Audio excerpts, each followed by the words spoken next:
السلام عليكم ورحمة الله وبركاته. مساء الخير عليكم جميعا. لو دي أول زيارة ليك بالقناة، رجاء الضغط على كلمة اشتراك أو سبسكرايب وفعل الجرس. وأهلا وسهلا بيكم في مطبخ شيف شيماء حامد.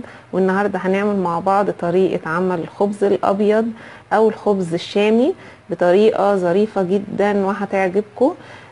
مش هياخد معانا وقت ولا مجهود في المطبخ، وتعالوا مع بعض نشوف هنعمله ازاي. المكونات اللي هنستخدمها لخبز الطاسة: عندي كيلو دقيق، عندي نص كوباية زيت، ومعلقة كبيرة خميرة اللي هي الخميرة الفورية، معلقتين سكر، نص كوباية مية. طبعا هستخدم مية تاني للعجن، ومعايا معلقة ملح. اول حاجة هعملها هاخد الملح احطه كده على الدقيق، وبعدين هاخد نص كمية السكر هحطها في المية، والنص التاني هرشها على الدقيق.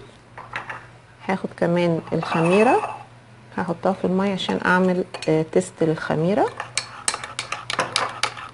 ادوبها كويس واسيبها حوالي 10 دقايق لغاية لما تتفاعل.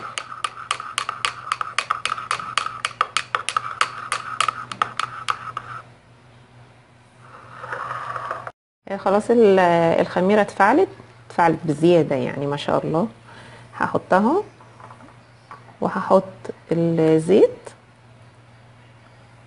وهجيب بقى المية. هحط المية هبتدي احطها هنا عشان كمان استفيد بالخميرة اللي موجودة في الكوباية. خلاص ضفت المية هنا في الكوباية اللي كان فيها الخميرة عشان استفيد منها، وهبتدي اعجن كده. بسم الله الرحمن الرحيم. طبعا الزيت انا حطاه حاجة اضافية من عندي عشان عايزة العيش يكون ناعم شوية. لو عايزين تستغنوا عن الزيت مفيش مشاكل، هيدي نتيجة حلوة برضو بنفس المكونات اللي احنا استخدمناها. وهنعوض الزيت بكمية مية، بس هو الافضل ان احنا نعجن بمية ما نعجنش بلبن، بيدي نتيجة حلوة قوي.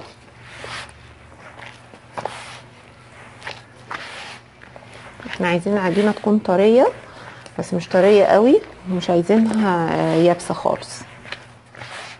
كل ما كانت طرية كل ما كانت افضل.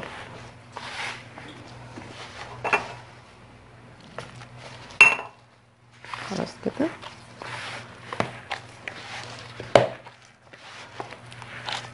هلم بقى العجينة على نفس الوضع ده.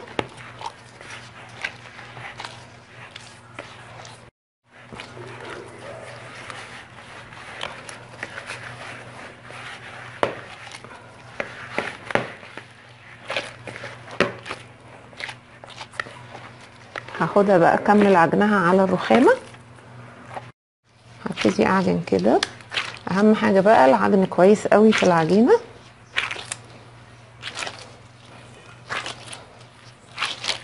كل ما بنعجن بتبتدي تتلم، ومفيش حاجة بقى بتطلع منها خالص، مفيش اي زيادات بتطلع منها.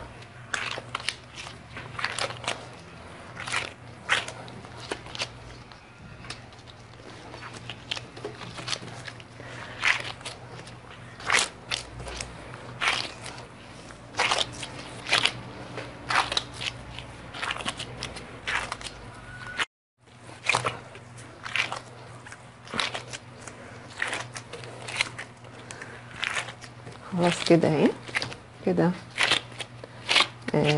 دعكتها كويس. هاخدها بقى كده احطها في طبق وهسيبها تخمر، بس اهم حاجة ان احنا نغطيها بحاجة عشان ما تعملش قشرة وهي بتخمر. خلاص كده سبت العجين يخمر. هنشوف بقى. بسم الله الرحمن الرحيم. خمر كويس.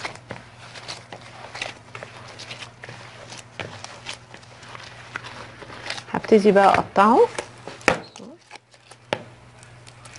عايزة اقطعه قد البرتقانه الصغير كده.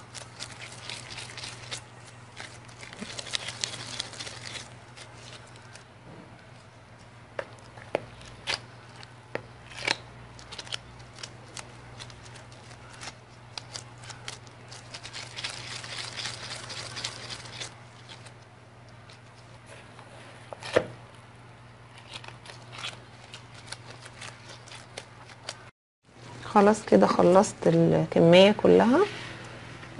هسيب بقى العجين كمان 10 دقايق كده يرتاح. هو طبعا احنا مادام خمر قبل كده مش هنسيبه يخمر تاني، احنا نسيبه بس يرتاح على الصينية 10 دقايق وبعدين نشتغل بيه على طول. خلاص كده سبتها 10 دقايق. هبتدي بقى اخد قطعة قطعة كده، نرش رشة دقيق قليلة ما نكترش عشان ما يكونش شايل دقيق كتير.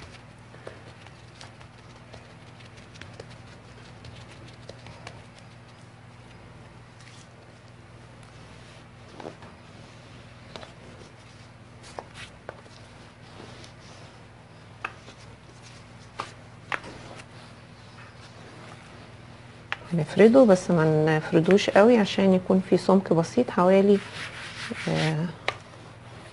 كده 4 مللي او 5 مللي. خلاص كده هيكون بنفس السمك ده كده. هبتدي اشيله بقى على حتة بيضة او حتة يعني قماشة تكون نظيفة، هرفعه عليهم كده. فكرة بقى القماشة انه هي بتخلي العجين ما يعرقش، يعني لو العجين عرق هي هتمتص نسبة الرطوبة اللي هتكون فيه.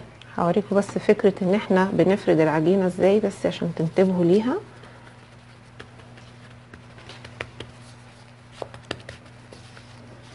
بنفرد مرة كده، مرة تتفرد معانا كده بالطول، وبعدين نلف العجين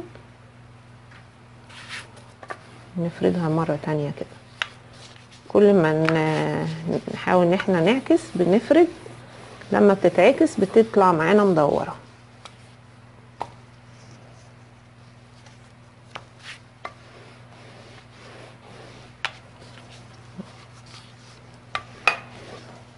بعدين بقى نروح ضاغطين كده في الاركان، هي هتدور معانا على طول عشان تطلع معاكي بس مظبوطة في الفرد.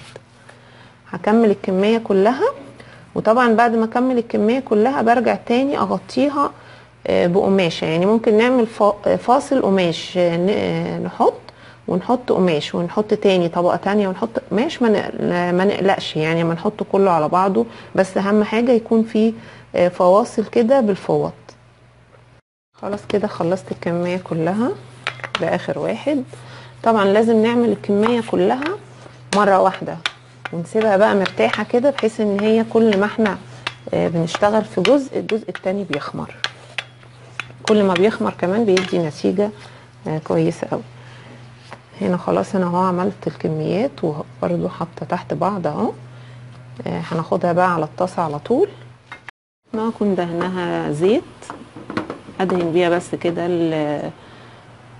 الطاسه اللي هستخدمها، وبعدين هجيب بسم الله الرحمن الرحيم احط كده،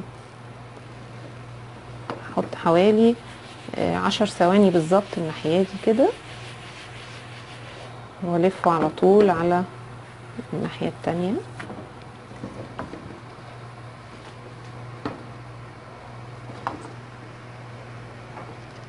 انا كده بس 20 ثانية وبعدين هلف الرغيف.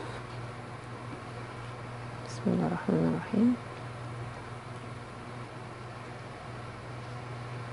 بصوا ما شاء الله هيبتدي اهو يتنفخ من الجنب. ببتدي اضغط عليه، بس انا مش بضغط، انا سنده بس كده عليه.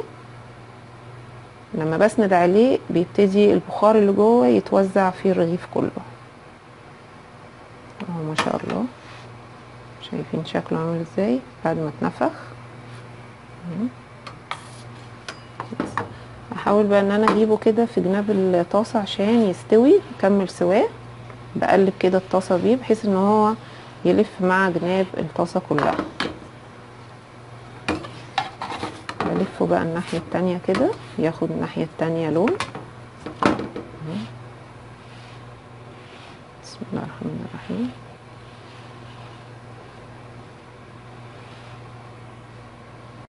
بسم الله الرحمن الرحيم اهو ما شاء الله طالع زي الفل زي ما انتوا شايفين، وما خدش يعني بالكتير قوي 20 ثانية كله على بعضه على النار. نعمل واحد كمان. كل مرة بمسح بالقطن كده، ما كترش زيت خالص، احنا بس عايزين ايه نلمع الطاسة. نحطه كده 10 ثواني ونروح لفينه.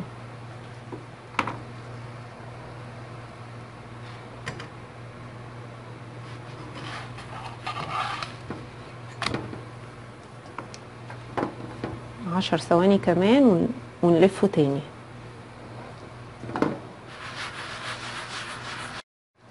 خلاص كده هلفه بعد العشر ثواني.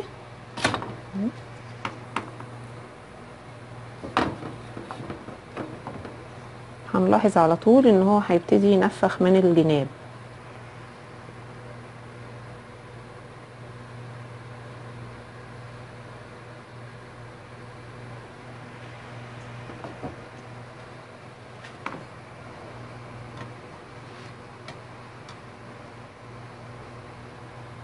اهو ابتدى ينفخ اهو.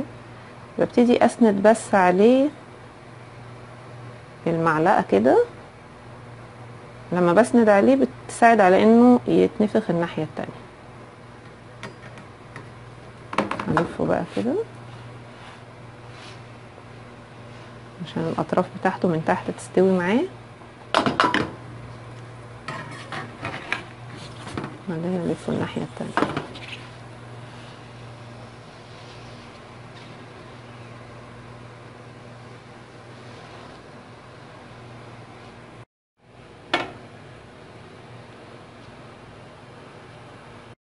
خلاص الكمية كلها خلصت ما شاء الله. طلعت 20 رغيف. وطبعا انا بشتري عامة العيش الشامي من الفرن بجنيه كده، وفر معايا جامد قوي، لاني معروف ان كيلو الدقيق السايب ب7 جنيه والمغلف بيتراوح سعره من 9 جنيه ل 12 جنيه.